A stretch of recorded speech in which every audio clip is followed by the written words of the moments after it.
Go get in your car or go somewhere privately and release your cry. There's nothing wrong with the man crying, nothing at all. If you have to, you go into the bathroom in your house, the restroom, or whatever you have to do, and cry and release that pressure, because it'll also cause you to have a longer life. When you act like you're not, when you had a mentality that a grown man is not supposed to cry, now you're keeping all of that inside. All of that you're keeping inside of you.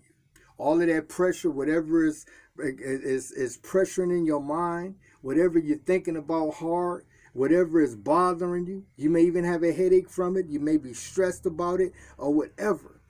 And you don't cry, you're not releasing it. So the Most High gave us the emotion of crying for a reason.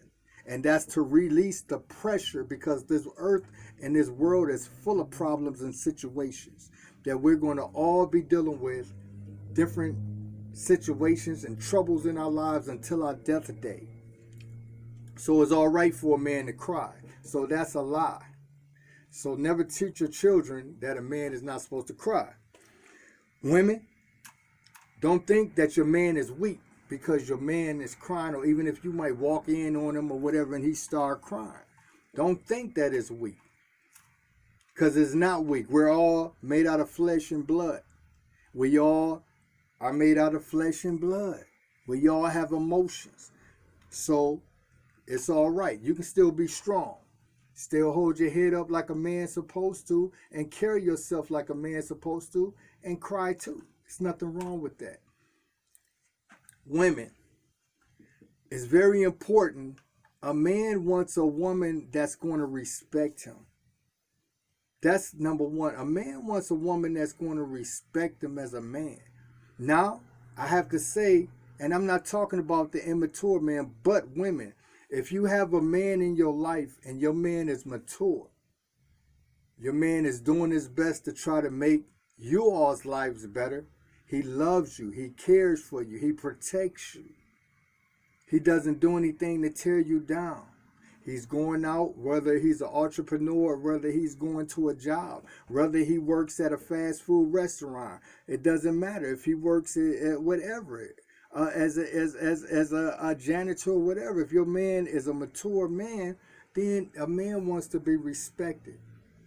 That's what he wants. That's very important to a man. A man wants a woman that's going to respect him, not disrespect him, not tear him down. Women, a man needs a woman that's going to acknowledge to him that, baby, I see what you're trying to do. I see what you're trying to do. Even if he's not successful in it, but he keeps trying and working at it. I see you working, baby. I see you trying to make things better for us. I see you coming home, making our household pleasant. I see that. A man, that does wonders for a man.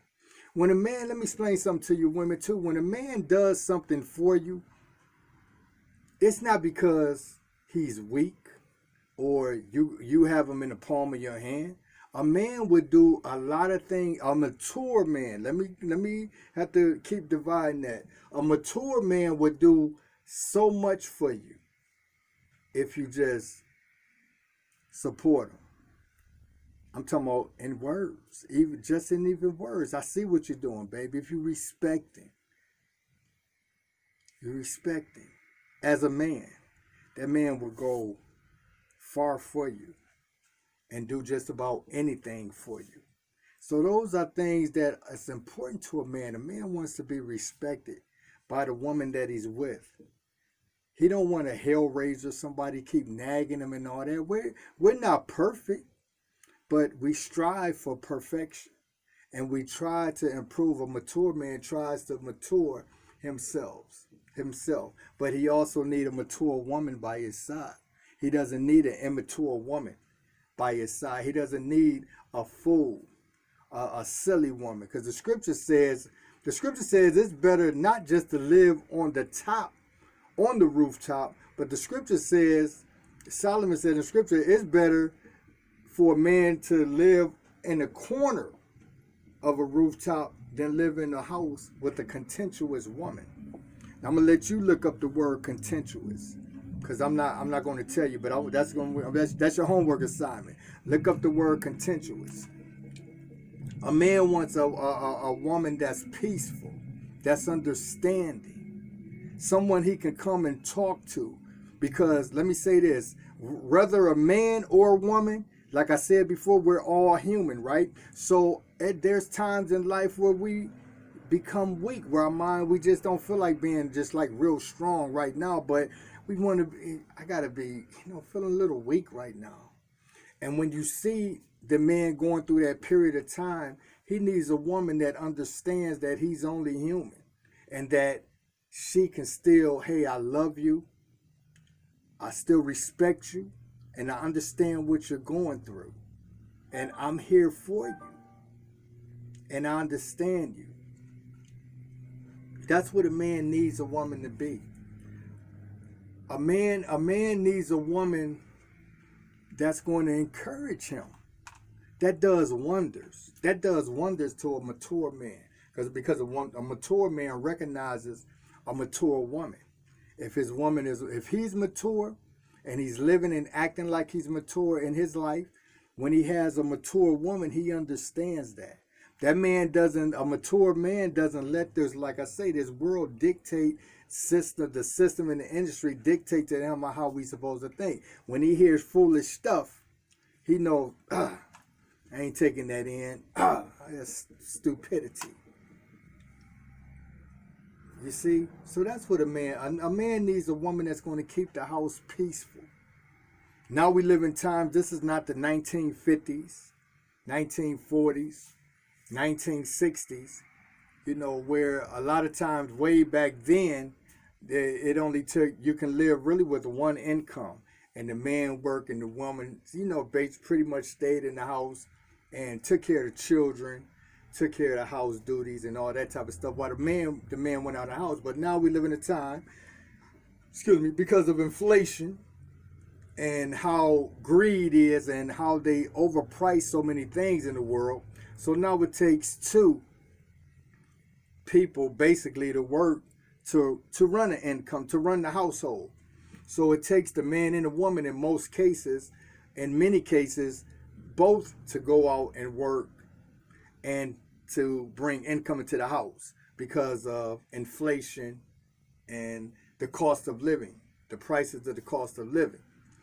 So that's understandable. So therefore, a man has to do other things and help take care of the house. Just like me, I cut grass, I shovel snow. There's things that I do around the house. Things that I do.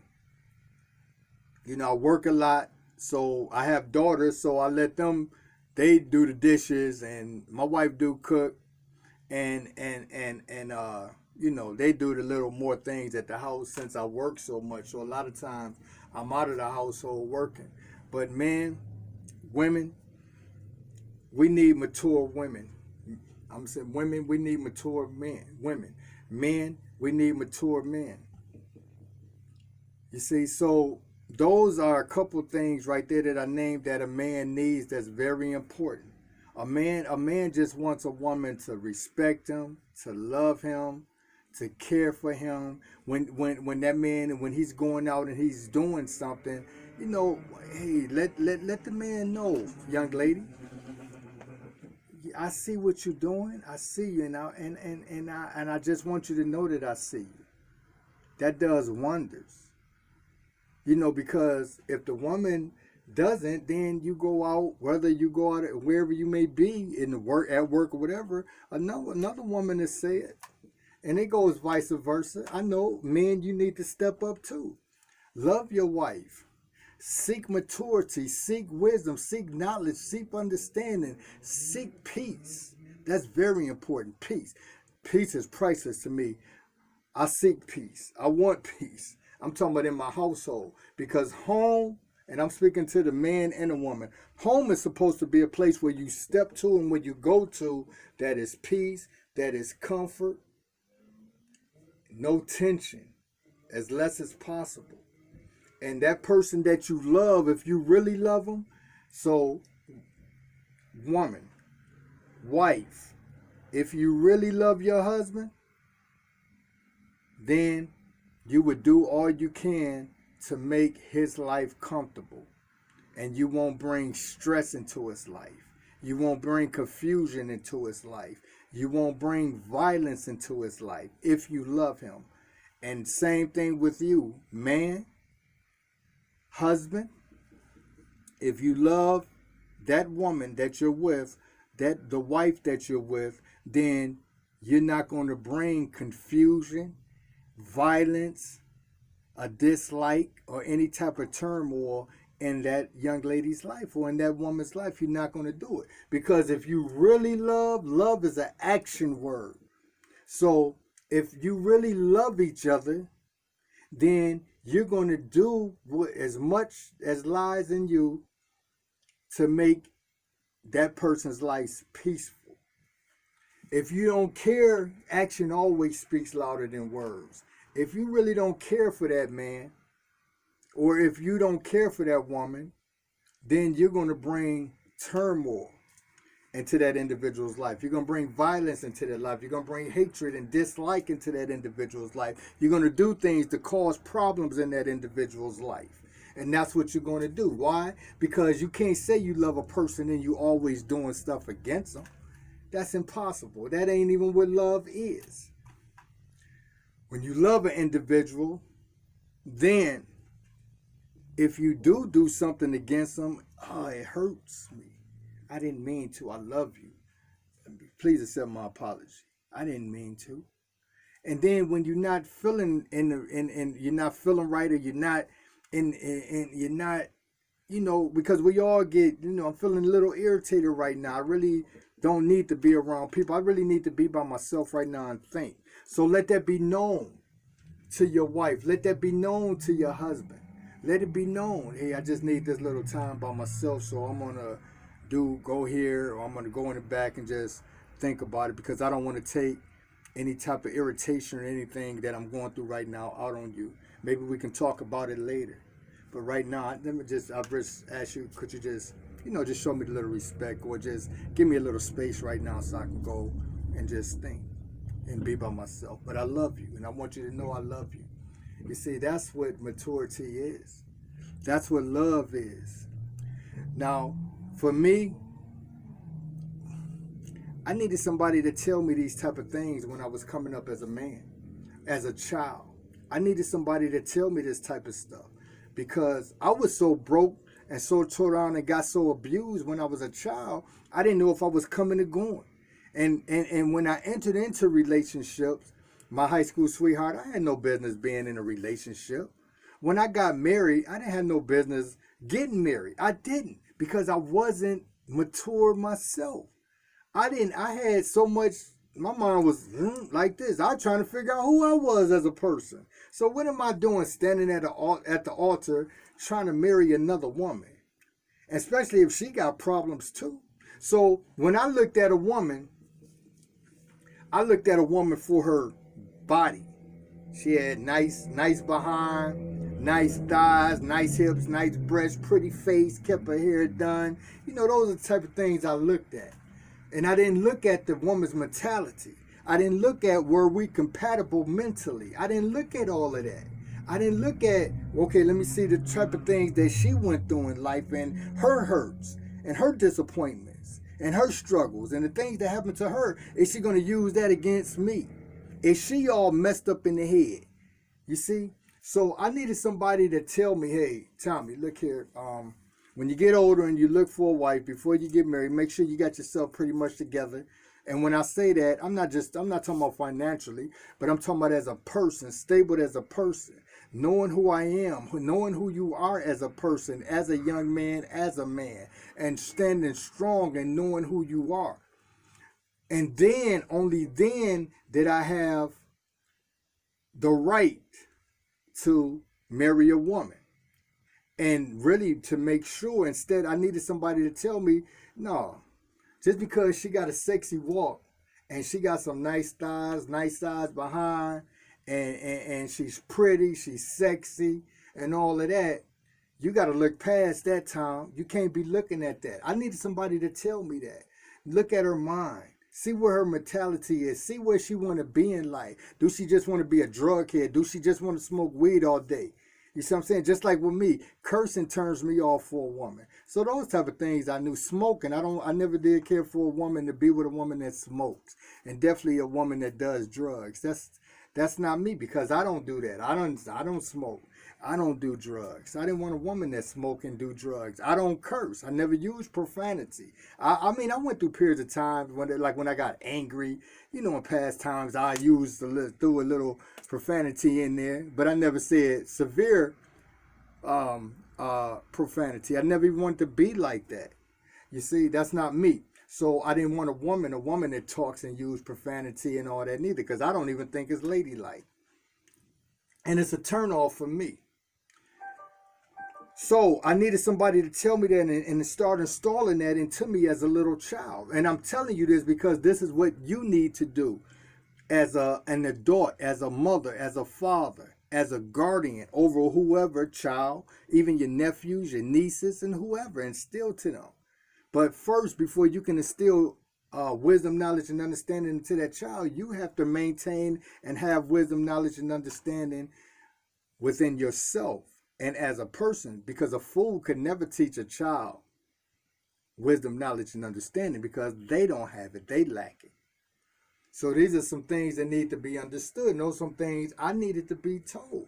That's why I'm telling you this, so that hopefully you can tell your children and the young people that's around you in your life, so that they can grow up and maybe have a better relationship than what you had, than what I have. I'm talking to you through trials and error. I'm talking to you through my own mess ups. I'm talking to you through my own lack of understanding coming up in life. It took for me to become a seasoned man to realize that, you know what, I made just a bunch of mistakes in choosing women. A bunch of mistakes in choosing women.